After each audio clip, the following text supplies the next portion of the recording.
नमस्कार, मी विशाल परदेशी. या बुलेटिनमध्ये आपलं सगळ्यांचं स्वागत. सुप्रभात. जाणून घेणार आहोत आत्ता या क्षणापर्यंतच्या घडामोडी. अगदी झटपट सुरुवात करूया. राज्यात गेल्या 24 तासात कोरोनाच्या 26,538 नवीन रुग्णांची नोंद झाली आहे, तर 8 कोरोनाबाधितांचा मृत्यू झाला आणि त्यामुळे मृत्यू दर 2.9% एवढा आहे. सध्या राज्यात 5,13,758 व्यक्ती होम क्वारंटाईनमध्ये आहेत, तर 1,366 व्यक्ती संस्थात्मक क्वारंटाईनमध्ये आहेत.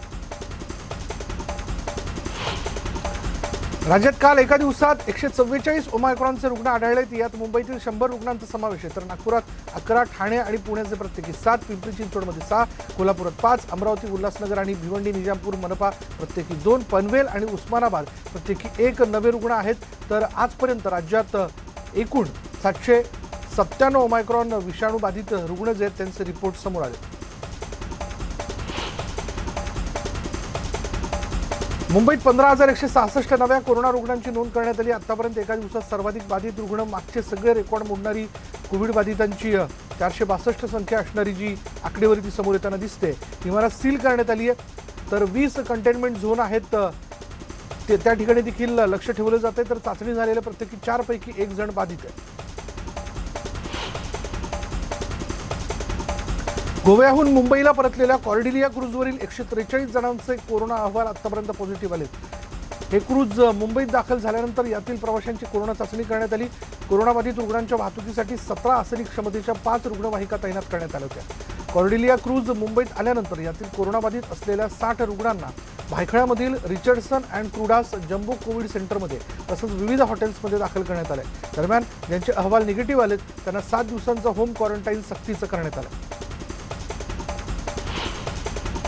पुण्यात बुधवारी 1,805 नव्या कोरोना पॉझिटिव्ह रुग्णांची नोंद झाली, तर दिवसभरात 131 रुग्णांना डिस्चार्ज देण्यात आलाय, तर 73 क्रिटिकल रुग्णांवरती उपचार सुरू आहेत.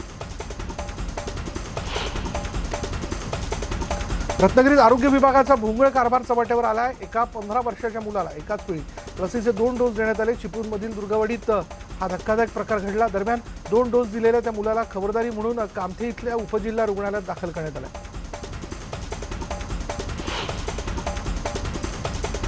हॉटेल आणि लग्न समारंभात 50च्या वर लोकांनी हजेरी लावली आणि नियमांचं उल्लंघन केलं तर दंडात्मक कारवाई होईल असे आदेश नागपूर प्रशासनाने दिले. हॉटेल आणि लग्न सभागृहांच्या मालकांनी वारंवार नियमांचं उल्लंघन केलं तर ते सील केलं जाईल असेही आदेश देण्यात आले. वाढत्या कोविडच्या पार्श्वभूमीवर प्रशासनानं नवीन गाईडलाईन्स जाहीर केलेल्या आहेत.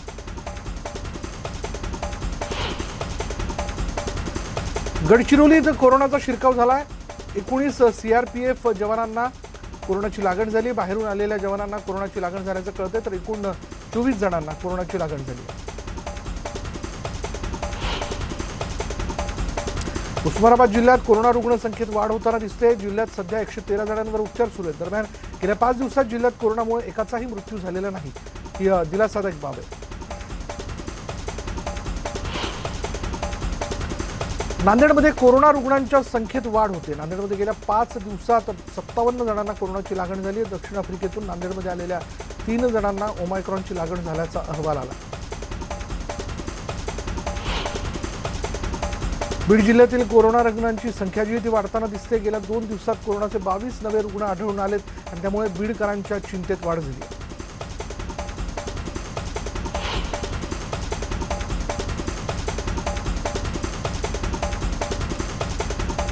रत्नागिरी जिल्ह्यातील दापोली कृषी विद्यापीठातील 10 विद्यार्थ्यांना कोरोनाची लागण झाली. या विद्यापीठातील काही विद्यार्थ्यांना सर्दी आणि तापाची लक्षणं आढळून आली आणि त्यानंतर 30 ते 40 विद्यार्थ्यांची RT-PCR आणि अँटीजेन टेस्ट करण्यात आली. यामध्ये 10 विद्यार्थी कोरोना पॉझिटिव्ह आढळून आलेत, तर काही विद्यार्थ्यांचा रिपोर्ट येणं बाकी आहे.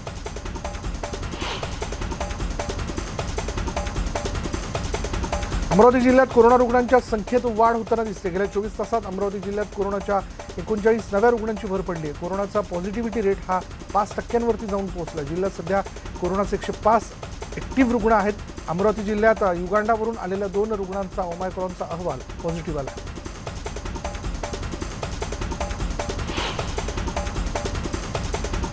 मुंबईत बेस्टच्या कर्मचाऱ्यांनाही कोरोनाने विळखा घातला. बेस्टमधील आणखी 6 कर्मचाऱ्यांना कोरोनाची लागण झाली आहे. याआधी बेस्टच्या जवळपास 60 कर्मचाऱ्यांना कोरोनाची लागण झाल्याचं समोर आलं होतं. या कर्मचाऱ्यांचे रिपोर्ट पॉझिटिव्ह आले, त्यात ड्रायव्हर्स, कंडक्टर्सचाही समावेश आहे. महाराष्ट्रात 216 निवासी डॉक्टर कोरोनाने संक्रमित झाले. जे रुग्णालयातील 59 निवासी डॉक्टरांना कोरोनाची लागण झाली, तर सायनमध्ये 50 डॉक्टरांना, नायरमधील 40, केममधील 40, धुळ्यातील 8, ठाण्यामध्ये 8, कुपर हॉस्पिटलमधील 7, ससूनमध्ये 5, लातूरमध्ये 1, मिरजमध्ये 1, अशा प्रकारे एकूण 216 डॉक्टरांना कोरोनाची लागण झाली आहे. सेंट्रल मार्टचे अध्यक्ष अविनाश दहिफले यांनी याची माहिती दिली. राज्यात अनेक लोकप्रतिनिधींना कोरोनाची लागण झाली आहे. भिवंडी ग्रामीणचे शिवसेना आमदार शांताराम मोरे यांची कोरोना चाचणी पॉझिटिव्ह आली. दरम्यान आपल्या संपर्कात आलेल्यांनी आपली कोरोना चाचणी करून घ्यावी असं आवाहन शांताराम मोरे यांनी केलं. केंद्रीय आरोग्य मंत्रालयाने होम आयसोलेशनसाठी नवीन गाईडलाईन्स जारी केले. याआधी आयसोलेशनचा कालावधी 10 दिवसांचा होता, तो 3 दिवसांनी कमी करून 7 दिवसांवरती करण्यात आला. पॉझिटिव्ह रिपोर्ट आल्यानंतर 7 दिवसात आयसोलेशन संपणार आहे.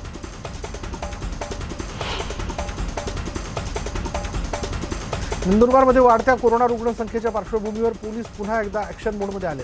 पोलिसांनी शहरातील वर्दळीचे ठिकाण असलेल्या नेहरू पुतळा परिसरात नाकाबंदी करत विना मास्क फिरणाऱ्यांवर दंडात्मक कारवाई केली आहे. पोलिसांनी विना मास्क फिरणाऱ्या पादचारी आणि वाहन चालक यांच्यावर प्रत्येकी 200 रुपयांची दंडात्मक कारवाई केली. महत्त्वाचं म्हणजे कारवाईनंतर पोलिसांनी विना मास्क फिरणाऱ्या नागरिकांना मास्कचं वाटप केलं. रायगड जिल्ह्यातील कोरोना विषाणूच्या वाढत्या प्रादुर्भावामुळे रायगडचे जिल्हाधिकारी डॉक्टर महेंद्र कल्याणकर यांनी रायगड जिल्हा क्षेत्रातील पनवेल महानगरपालिका, सर्व नगर परिषदा आणि नगरपंचायती आणि ग्रामीण क्षेत्रातील इयत्ता 1ली ते 9वी त्याचबरोबर इयत्ता 11वीचे सर्व वर्ग बंद करण्याचे निर्देश दिलेले आहेत. सर्व माध्यमांच्या आणि सर्व व्यवस्थापनांच्या शाळांबाबत बंदचे आदेश जारी करण्यात आले. पुणे जिल्ह्यात ग्रामीण भागातील 1ली ते 8वी पर्यंतच्या शाळा 30 जानेवारीपर्यंत बंद ठेवण्याचा निर्णय घेण्यात आला आणि या वर्गांचे ऑनलाईन क्लास सुरू राहतील, तर 9वी आणि 10वीचे वर्ग ऑफलाईन पद्धतीने सुरू राहणार आहेत. कारण या वयोगटातील विद्यार्थ्यांचं लसीकरण करायचं असल्याने प्रशासनाने हा निर्णय घेतला. कोरोना रुग्णांची वाढती संख्या लक्षात घेऊन मिरज शासकीय वैद्यकीय महाविद्यालयाचं पुन्हा कोविड रुग्णालयात रूपांतर केलं जाणार आहे, अशी माहिती अधिष्ठाता डॉक्टर सुधीर नंदणकर यांनी दिली आहे. हॉस्पिटलमध्ये 10 जानेवारीपासून नॉन कोविड ओपीडी, आयपीडी आणि सर्जरी बंद करण्यात येणार आहे. मात्र अपघात विभाग सुरू राहणार आहे. ज्या रुग्णांवर प्रथम उपचार केले जाणार आहेत, मात्र ते रुग्ण ॲडमिट करून घेतले जाणार नाहीत, असंही या ठिकाणी अधिष्ठातांनी स्पष्ट केलं.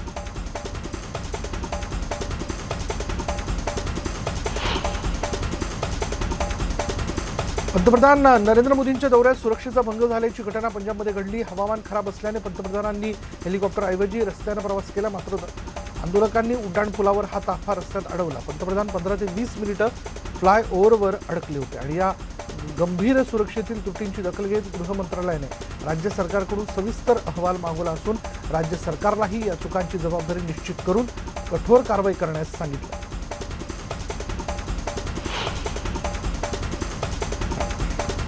पंतप्रधान नरेंद्र मोदींचा ताफा पंजाबमध्ये रोखण्यात आला. त्यावर चंद्रकांत पाटील यांनी पंजाबच्या सरकारवर हल्लाबोल केला. रोडचा क्लिअरन्स कोणी दिला? पंजाब सरकारने ना. देशाचे पंतप्रधान यांच्याशी तुम्ही खेळ खेळता हे योग्य नाही. पंजाब सरकारने याची काळजी घ्यायला हवी होती. हे सर्व चौकशीत समोर येईल असं बोलत चंद्रकांत पाटील यांनी पंजाब सरकारवर निशाणा साधला. उत्तर प्रदेशातल्या आगामी निवडणुकीत भाजप आधीपेक्षा जास्त जागा जिंकेल असा विश्वास देवेंद्र फडणवीस यांनी व्यक्त केला. इथल्या निवडणुकीच्या प्रचारात सहभागी होण्यासाठी महाराष्ट्रातून कार्यकर्ते जाणार असल्याचं त्यांनी सांगितलं. तर युतीवर भाष्य करणारे शिवसेनेचे राज्यमंत्री अब्दुल सत्तार यांना फडणवीसांनी जोरदार टोला लगावला. मुख्यमंत्री उद्धव ठाकरेंनी टीकेवर लक्ष देण्याऐवजी राज्यातल्या जनतेकडे लक्ष द्यावं असा सल्ला देवेंद्र फडणवीस यांनी दिला. मुंबईतल्या पत्रकार परिषदेत देवेंद्र फडणवीस बोलत होते. राज्यातील महाविद्यालय 15 फेब्रुवारीपर्यंत बंद राहणार आहेत. विद्यापीठांशी संलग्नित महाविद्यालयांमधली परीक्षा ऑनलाईन पद्धतीने होणार आहे आणि याची माहिती उच्च आणि तंत्र शिक्षण मंत्री उदय सामंत यांनी दिली. स्वतःची अवकात बघून जितेंद्र आव्हाडांनी ओबीसींबाबत वक्तव्य करावं अशी टीका भाजप आमदार किसन कथोरे यांनी केली.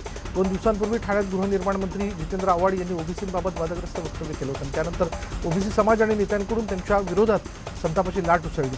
याच पार्श्वभूमीवर स्वतःची अवकात बघून जितेंद्र आव्हाडांनी ओबीसींबाबत वक्तव्य करावं अशी टीका किसन कथोरे यांनी केली.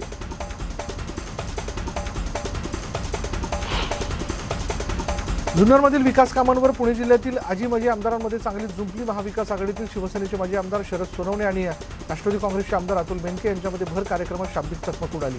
एकमेकांना तू तू मेमे केल्याने काही काळ तणावाचं वातावरण निर्माण झालं होतं आणि त्यामुळे गावकऱ्यांची मोठी कोंडी झाली.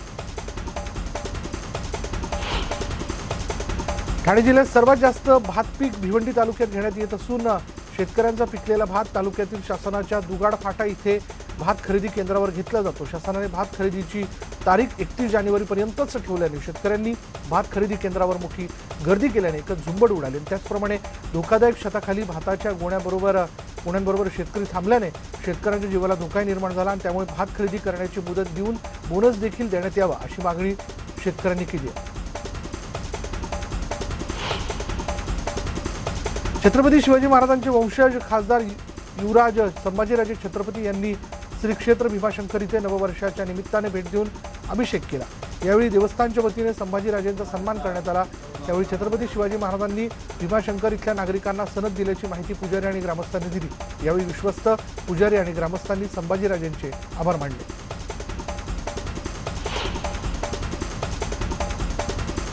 मंगळवारी नरखेड तालुक्यातील खंडाळा गावचे सरपंच योगेश मुंडाफळे यांनी आरोग्य सेवकाला मारहाण केली होती आणि त्या निषेधार्थ आरोग्य सेवक संपावर गेले. त्यामुळे नागपूर जिल्ह्यातील ग्रामीण भागातील लसीकरण मोहीम प्रभावित झाली. सरपंचावर गुन्हा दाखल झाला होता. मात्र या घटनेनंतर तालुक्यातील आरोग्य सेवकांनी आक्रमक पवित्रा घेत संपावर गेले. औरंगाबादमध्ये महापालिकेच्या गेट समोर मनसे कार्यकर्त्यांकडून आंदोलन करण्यात आलं. यावेळी औरंगाबाद शहरातली मालमत्ता कर माफ करावा अशी मागणी कार्यकर्त्यांनी केली आणि हा निर्णय लवकरात लवकर न घेतल्यास उग्र आंदोलन करणार असल्याचा इशाराही मनसेकडून देण्यात आला.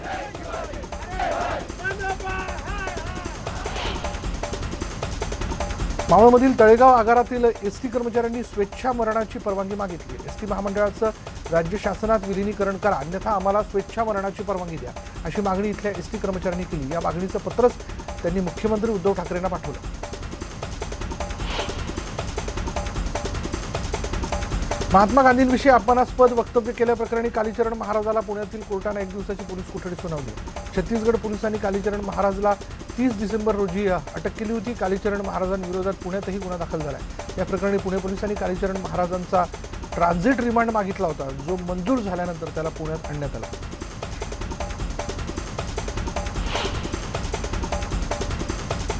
डोंबिवलीत चेन स्नॅचिंगच्या गुन्ह्यांमध्ये वाढ झाल्याचं बघायला मिळालं आणि या पार्श्वभूमीवर डोंबिवलीच्या मानपाडा पोलिसांनी ज्या भागात या चेन स्नॅचिंगचे गुन्हे घडत होते त्या भागातील 50 CCTV फुटेज तपासलं आणि त्यानुसार पोलिसांनी 2 चोरट्यांना अटक केली. त्यांच्याकडून तब्बल 7 लाखांपेक्षा जास्त मुद्देमाल आणि 14 तोळे सोनं हस्तगत करण्यात आलं. हे तरुण पूर्वी चांगल्या कामाला होते, मात्र लॉकडाऊनमुळे बेरोजगार झाल्याने ते गुन्हेगारीकडे वळले. हिंगोलीत वन विभागाच्या कर्मचाऱ्यांवर शेतकऱ्यांनी दगडफेक केली. दगडफेकीत वन विभागाचे 11 कर्मचारी आणि 7 शेतकरी जखमी झाले. वन विभागाच्या अधिकाऱ्यांकडून हवेत गोळीबार करण्यात आला. वन विभागाचे कर्मचारी जमिनीवरील अतिक्रमण काढण्यास गेले होते आणि त्यावेळी त्यांच्यावर दगडफेक करण्यात आल्याचा प्रकार घडला. तर या घटनेनंतर भयभीत झालेल्या एका शेतकऱ्यानं विष प्राशन करून आत्महत्या करण्याचा प्रयत्न केला. या शेतकऱ्यावर सध्या जिल्हा रुग्णालयात उपचार सुरू आहेत. वाशिम जिल्ह्यातील कारंजा दारवा महामार्गावर सोमठाणा घाटात नीलगाय आडवी आल्यानं दुचाकीचा अपघात होऊन त्या अपघातात 1 जण जागीच ठार झाला. 1 जण गंभीर जखमी आहे आणि त्याच्यावर उपचार सुरू आहेत. गंभीर जखमीला कारंजा उपजिल्हा रुग्णालयात उपचारासाठी दाखल करण्यात आलं. पत्नीच्या चारित्र्यावर संशय घेणाऱ्या वृद्ध पतीने आपल्या पत्नीला पेटवल्याची धक्कादायक घटना चंद्रपूर जिल्ह्यात उजेडात आली आहे. मुक्ताबाई गंगाराम शेंडे असं या मृत महिलेचं नाव आहे. या प्रकरणी आरोपी पती गंगाराम शेंडे याला पोलिसांनी अटक केली आहे. मात्र या घटनेने समाजमन सुन्न झालं. बीडच्या आंबेजोगाई शहरातील पाण्याच्या टाकीजवळ रस्त्याला लागून असलेल्या विद्युत डीपीला शॉर्ट सर्किटमुळे अचानक आग लागली आणि या आगीचा व्हिडिओ सोशल मीडियावर व्हायरल होतोय. सुदैवानं अग्निशमन दलाच्या गाडीने वेळेवर येऊन आग आटोक्यात आणल्याने पुढील अनर्थ टळला. बीडच्या गेवराई शहरात पोलिसांनी जप्त केलेल्या गुटख्याची होळी करण्यात आली. कोर्टाच्या आदेशाने तब्बल 3.5 लाखांचा गुटखा यावेळी नष्ट करण्यात आला. गेवराई पोलीस ठाण्याच्या हद्दीत अवैध वाहतूक करणारा गुटख्याचा टेम्पो पोलिसांनी पकडला होता.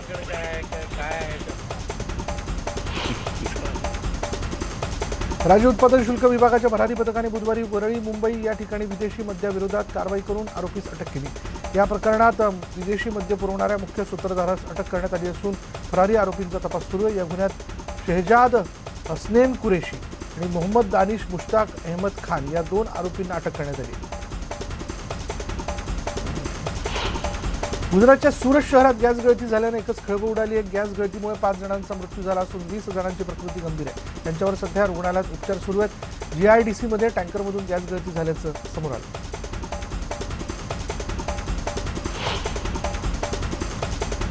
आणि यानंतर इथे वेळ झाली का ब्रेकची। ब्रेक घेऊयात, पहा फक्त न्यूज 18 लोकमत। आणि ब्रेकनंतर आपलं सगळ्यांचं स्वागत। जाणून घेऊयात इतरही बातम्या। क्रिकेटच्या बातमीने सुरुवात करूया। जोहान्सबर्ग कसोटी रंगतदार वळणावरती आहे। भारताने विजयासाठी दिलेल्या 240 धावांच्या आव्हानाचा पाठलाग करताना तिसऱ्या दिवस अखेरीस आफ्रिकेने 2 गडी गमावत 118 धावांपर्यंत मजल मारली। हा सामना जिंकण्यासाठी आफ्रिकेला अजून 122 धावांची गरज आहे, तर भारताला हा सामना जिंकण्याकरता 8 विकेट्सची गरज आहे। आणि त्यामुळे ही कसोटी कोण जिंकतं याकडे क्रिकेट प्रेमींचं लक्ष लागलं। अभिनेत्री शिल्पा शेट्टीनं शिर्डीत जाऊन साईबाबांचं दर्शन घेतलं आणि यावेळी तिचा पती राज कुंद्राही हजर होता। साईबाबांच्या माध्यान्ह आरतीमध्येही शिल्पा सहभागी झाली होती। शिल्पानं मंगळवारी नाशिकच्या सप्तशृंगी देवीचंही दर्शन घेतलं होतं। जर्सी, RRR आणि पृथ्वीराज यासारख्या चित्रपटांनंतर आता प्रभास आणि पूजा हेगडे स्टार चित्रपट राधेश्याममध्ये देखील बॅकफुटवर आलेला आहे। राधेश्यामच्या निर्मात्यांनी कोरोना संसर्गाच्या झपाट्याने वाढणाऱ्या प्रकरणांमुळे चित्रपटाचं प्रदर्शन पुढे ढकलण्याचा निर्णय घेतला। अमिताभ बच्चन यांच्या घरावरही कोरोनाचं सावट आलं। अमिताभ बच्चन यांच्या मुंबईतील जलसा इथल्या एका कर्मचाऱ्याला कोरोनाची लागण झाली। रविवारी अमिताभ बच्चन यांच्या घरातील एकूण 31 कर्मचाऱ्यांची कोरोना चाचणी करण्यात आली होती। त्यापैकी एका कर्मचाऱ्याचा रिपोर्ट पॉझिटिव्ह आला।